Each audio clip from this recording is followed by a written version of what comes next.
नमस्कार मित्रांनो, जे आर स्कॅनर या यूट्यूब चॅनलमध्ये आपल्या सर्वांचं स्वागत आहे. मित्रांनो, आज आपण खाजगी शिक्षण संस्थेतील शिक्षकेतर कर्मचारी भरती संबंधी महत्त्वाचा शासन निर्णय पाहणार आहोत. चला तर सुरू करूयात. पहा, राज्यातील मान्यताप्राप्त खाजगी अंशतः किंवा पूर्णतः अनुदानित माध्यमिक व उच्च माध्यमिक शाळातील शिक्षकेतर कर्मचाऱ्याच्या नियुक्तीचे व पदभरतीचे प्रमाण निश्चित करण्याबाबत बघा, सदरील शासन निर्णय शालेय शिक्षण व क्रीडा विभाग महाराष्ट्र शासन याचा दिनांक 4 एप्रिल 2025 रोजीचा हा शासन निर्णय. शिक्षकेतर कर्मचारी म्हणजे त्यामध्ये बघा, शिक्षक सोडून इतर कर्मचारी शाळेमध्ये आवश्यक असतात. कनिष्ठ लिपिक आहे, त्यानंतर त्याच्यावरची पोस्ट आहे वरिष्ठ लिपिक, त्यावरची पोस्ट आहे मुख्य लिपिक, तसेच पूर्णवेळ ग्रंथालयासाठी ग्रंथपाल आणि 5वी शेवटची पोस्ट आहे मित्रांनो प्रयोगशाळा सहाय्यक. पहा, शासन निर्णय राज्यातील मान्यताप्राप्त खाजगी अंशतः किंवा पूर्णतः अनुदानित माध्यमिक व उच्च माध्यमिक शाळातील खालील संवर्गातील पदे अनुकंपा नियुक्तीसह 100% नामनिर्देशन भरण्यास शासनाची मान्यता देण्यात येत आहे. बघा, यामध्ये 3 पदासाठी परवानगी देत आहे. सरळ सेवेने 100% भरण्यासाठी त्यामध्ये कनिष्ठ लिपिक आहे, त्यानंतर पूर्णवेळ ग्रंथपाल आहे आणि प्रयोगशाळा सहाय्यक ही पदे आहेत. यामध्ये अनुकंपा भरतीचा देखील समावेश असणार आहे. बघा, मुद्दा क्रमांक 2, उपरोक्त मान्यता खालील अटीच्या अधीन राहून या ठिकाणी भरतीसाठी प्रदान करण्यात येते. बघा, कोणत्या अटी आहेत? बघा, मुद्दा क्रमांक 1, संदर्भ क्रमांक 1 येथील शासन निर्णयान्वये खाजगी मान्यताप्राप्त शाळातील शिक्षक व शिक्षकेतर कर्मचाऱ्यांच्या वारसास अनुकंपा तत्वावर नियुक्ती देण्याबाबतच्या तरतुदी विहित करण्यात आल्या आहेत.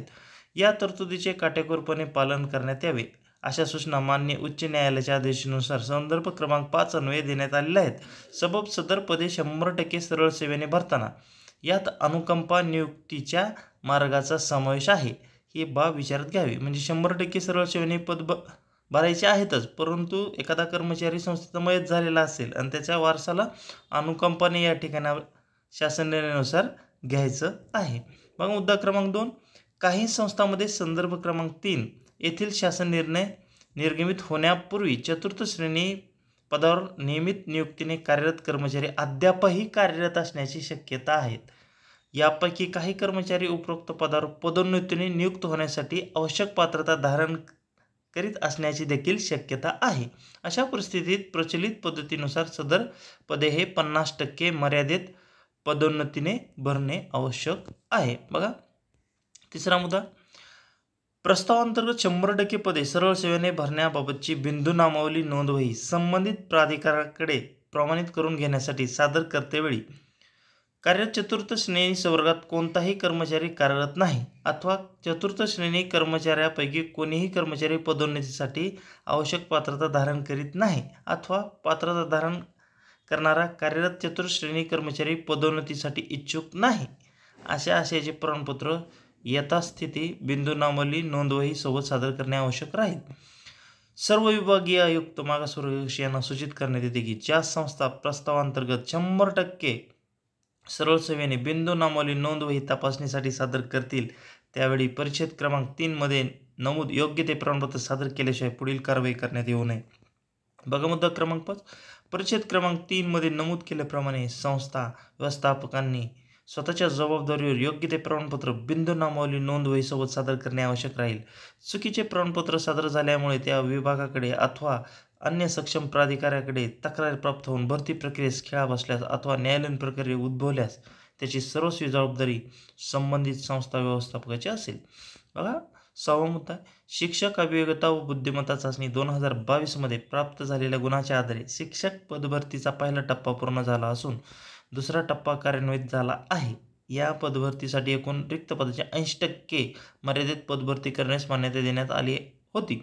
त्याच धर्तीवर शिक्षकेतर कर्मचाऱ्यासाठी देखील या आदेशान्वये जी पदे 100% सरळ सेवेने भरण्यास सशर्त मान्यता देण्यात आली आहे त्या पदांना देखील रिक्त पदाच्या 80% पदभरतीची अट लागू राहील. बघा, उपरोक्त प्रमाणे मान्यता देण्यात आलेली सर्व पदे शासन मान्य विहित कार्यपद्धतीचा अवलंब करून भरण्यात आली आहेत किंवा कसे.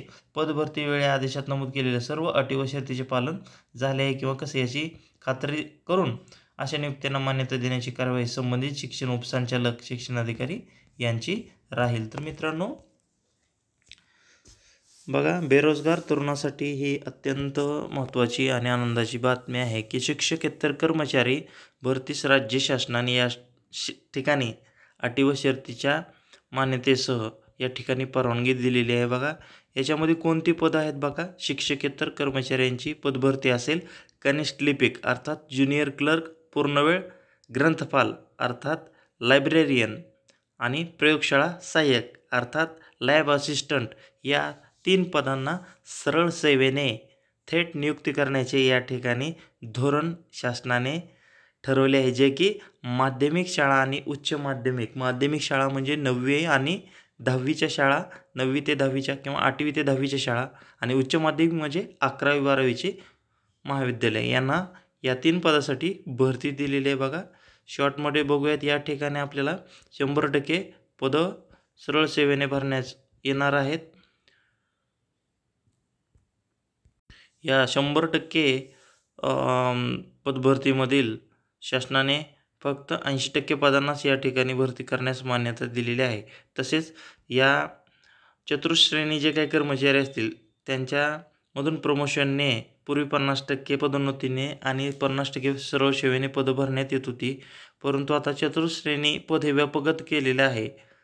त्यामुळं आता त्यांना फक्त मानधन तत्त्वावर नियुक्त केले जाते, त्यामुळे पदोन्नतीचा त्यांचा त्या ठिकाणी प्रश्न उद्भवत नाही. परंतु अद्यापही काही चतुर्थ श्रेणी क्लास 4 कर्मचारी कार्यरत असतील, ते पदोन्नतीसाठी पात्र असतील किंवा पात्रता धारण करत असतील किंवा ऐच्छिक असतील, तशा पद्धतीचं त्या ठिकाणी प्रमाणपत्र दाखल केल्याशिवाय, बिंदू नामावली रोस्टर अपडेट केल्याशिवाय, मागासवर्गीय कक्षाने या ठिकाणी व्हेरीफाय केल्याशिवाय संस्थाचालकांना ही भरती करता येणार नाही. तर मित्रांनो, बेरोजगार तरुणासाठी अत्यंत आनंदाची बातमी आहे की ते म्हणजे राज्य शासनाने शालेय शिक्षण व क्रीडा विभागाने राज्यातील खाजगी अंशतः किंवा पूर्णतः अनुदानित माध्यमिक व उच्च माध्यमिक संस्थेमधील शिक्षकेतर म्हणजे शिक्षक सोडून जे कर्मचारी आहेत, कनिष्ठ लिपिक आहे, ग्रंथपाल आहे, प्रयोगशाळा सहाय्यक या पदभरतीस 80%च्या मर्यादेत परवानगी दिलेली आहे. असेच अपडेट मिळवण्यासाठी GR स्कॅनर या यूट्यूब चॅनलला